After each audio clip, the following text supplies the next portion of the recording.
Look at your hand, and yet, deep in a cave in southern Africa, there is a bone more than 40,000 years old, with 29 careful notches cut into its edge.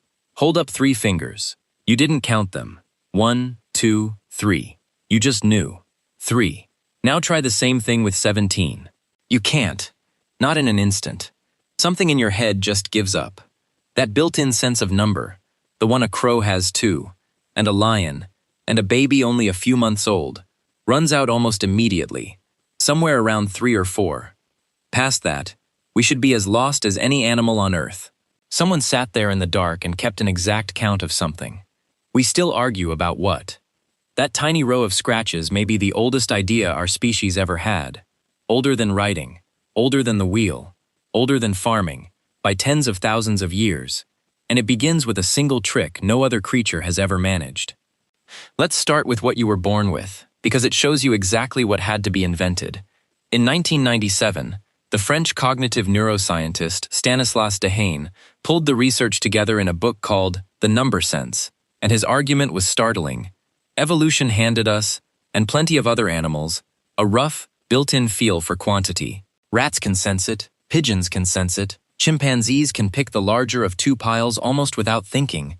A lioness in the dark will listen to the roars of unfamiliar intruders and, in effect, count them against her own side before deciding whether to attack or slip quietly away.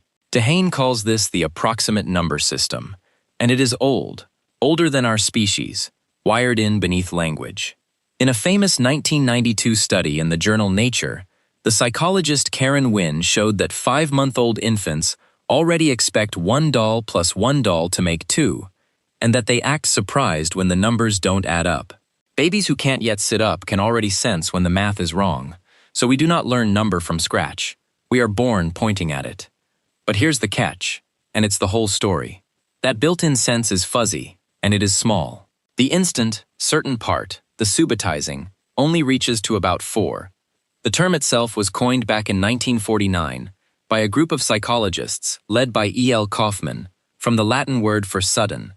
Past 4, the precision collapses into a vague feeling of more, and a lot, and too many to say. A crow can tell 3 from 4. It cannot tell 29 from 30. And that is the exact wall our ancestors somehow climbed. Because to hold an exact number bigger than a handful, you need a trick that no instinct gives you for free. You need 1 mark to stand for 1 thing. You need a tally. And the very first tool for that was probably the hand you are looking at right now. This is why so many of the world's counting systems run in 10s, and why a stubborn few run in 20s. 10 fingers. 10 fingers and 10 toes. When the French say 80, they literally say 4 20s. When you count on your fingers without thinking, you are using the oldest calculator on Earth, one that every human is born already holding. But fingers have a problem. Let go, and the number is gone. To keep a count past the moment, to carry it into tomorrow, you had to put it somewhere outside your own body. And that is where the oldest evidence comes in, and it is astonishingly old. Deep in the Lebombo Mountains, on the border of modern South Africa and Eswatini, sits a place called Border Cave. In the 1970s, the archaeologist Peter Beaumont recovered a small piece of bone there, the fibula of a baboon, about the length of your finger. Cut into its edge are 29 clear, deliberate notches.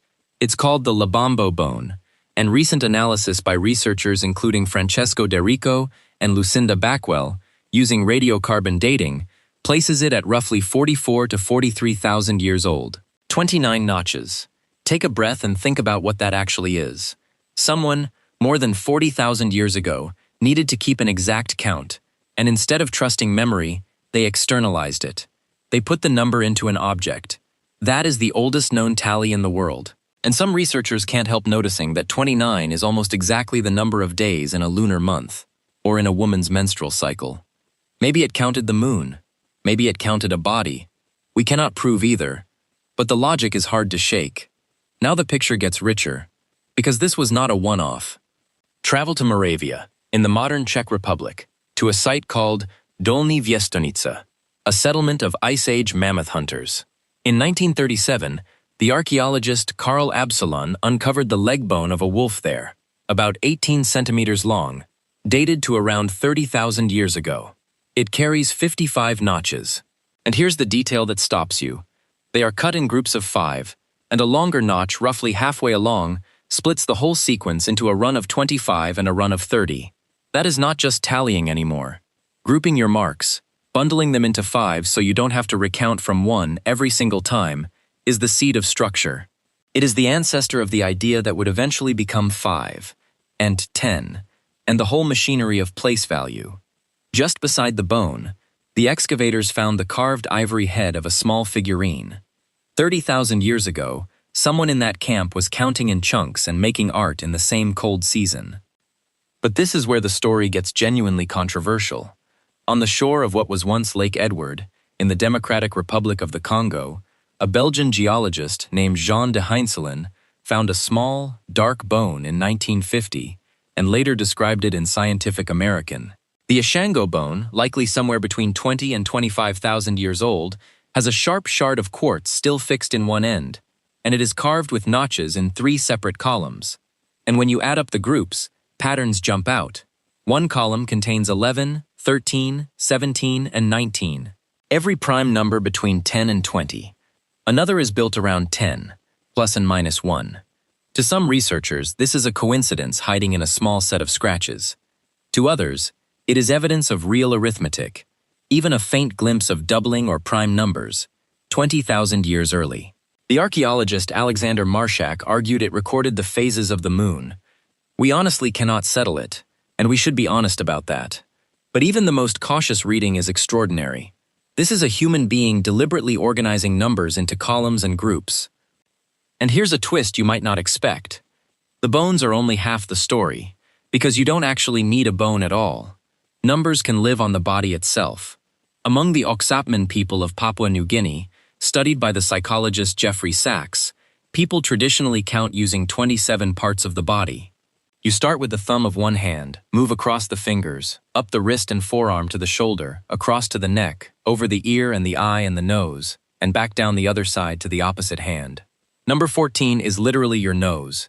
This is a complete, working counting system with no tools whatsoever, the tally worn on the skin, and it tells us something important. Counting isn't a single thing humanity discovered once and handed around. It's a technology that different cultures invented again and again, in different shapes, wherever they happen to need it. And some of those reinventions barely look like counting at all. Fly to the Andes of South America, where the Inca ran an empire of millions of people, with roads and armies and vast storehouses of grain, and did all of it without a single written word. Instead, they kept their records in knots.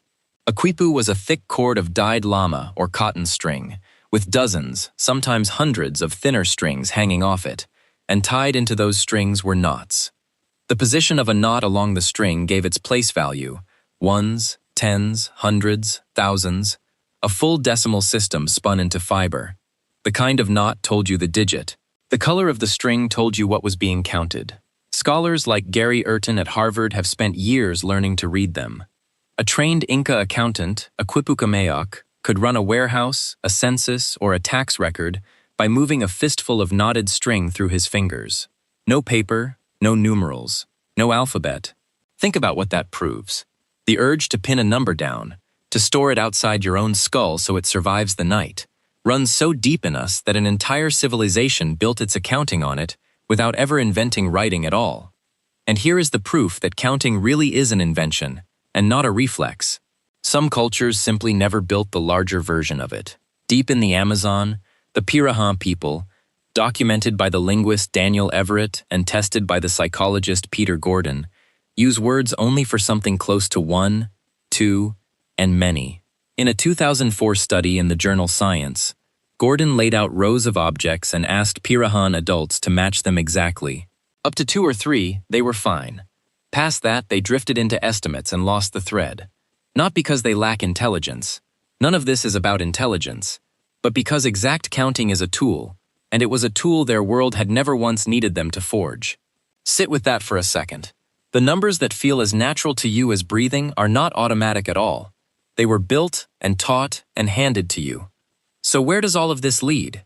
It leads eventually to the moment counting quietly rebuilt the world. Around 10,000 years ago, in the ancient Near East, Right as people were learning to farm, they began using small clay shapes, tokens, to keep accounts. The scholar Denis Schmont-Besserat spent decades cataloging thousands of them. A cone meant a small measure of grain, a sphere meant a larger one, an ovoid meant a jar of oil. Each token stood for a specific thing, and you could hold your entire harvest, or your entire debt, in the palm of your hand. People even sealed tokens inside clay envelopes and pressed the shapes onto the outside, so you could read what was inside without breaking them open. And then, around 5,000 years ago, someone realized you didn't need the tokens at all, only the marks.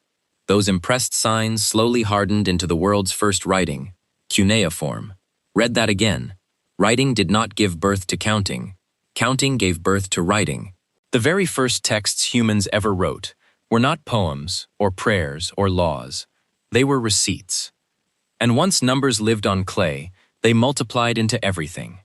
Those same Mesopotamian scribes built their arithmetic on the base of 60, and that ancient choice still quietly runs your day.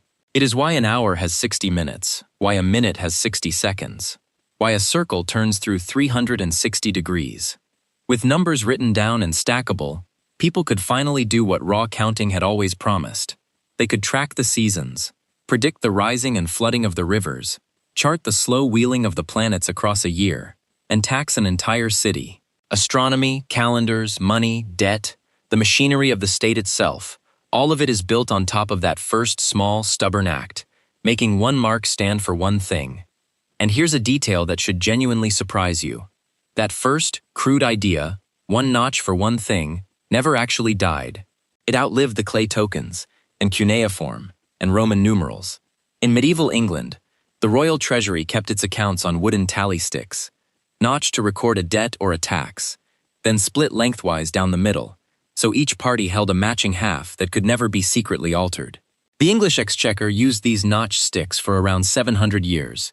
They were finally abolished in 1826, and in 1834, someone decided to burn the enormous leftover stockpile in the furnaces beneath the House of Lords. The stoves overheated, the flues caught, and the fire spread until the entire Palace of Westminster, the seat of the British government, had burned to the ground. A pile of notched sticks, the direct descendant of a scratched baboon bone, took out Parliament itself. The oldest counting tool humans ever made was still in government service, almost within living memory. So here's the reframe, the thing that flips the whole story. We tend to talk about numbers as something humans discovered, like a law of nature that was sitting out there waiting to be found. But look again at what those bones actually record. It isn't discovery, it's invention. The radical act was never noticing that there were 29 of something. A crow half notices quantity. A baby senses it. The radical act was letting a scratch on a bone stand in for the thing itself, so the number could be carried, and stored, and checked tomorrow by someone who wasn't even there when it was counted. That's not counting. That's the birth of the symbol. And we know the human mind was already reaching for exactly that trick deep in the Stone Age. In Belombo's cave in South Africa, someone scratched a deliberate crosshatch pattern into a piece of red ochre 73,000 years ago, one of the oldest abstract drawings ever found. A tally mark may be the oldest surviving idea on the planet. It is the first time we can prove a human looked at a mark and thought, this stands for that. Let's put it back in order. The number sense itself is millions of years old, shared with animals, sitting quietly in your brain right now. 44,000 years ago, someone at Border Cave cut 29 notches into a baboon's bone. 30,000 years ago, a mammoth hunter in Moravia was already counting in groups of 5. 20,000 years ago, columns of numbers were carved beside an African lake. 10,000 years ago, clay tokens were counting the harvests of the first farmers. 5,000 years ago, those tokens hardened into writing. The Inca would later run an entire empire on knotted string, and England kept its royal accounts on notched wooden sticks until almost 2 centuries ago. And every single one of those steps runs straight down into you. So the next time you glance at a clock, or a price tag, or a phone number, and a few meaningless scratches of ink instantly become a quantity in your mind, with no effort, no thought, nothing at all, remember what that is. It is the same trick a human being worked into a baboon's bone 44,000 years ago, in the dark, by hand, for the very first time. You are not just reading a number, You are using humanity's oldest invention, the mark that stands for a thing. All the research is linked in the description.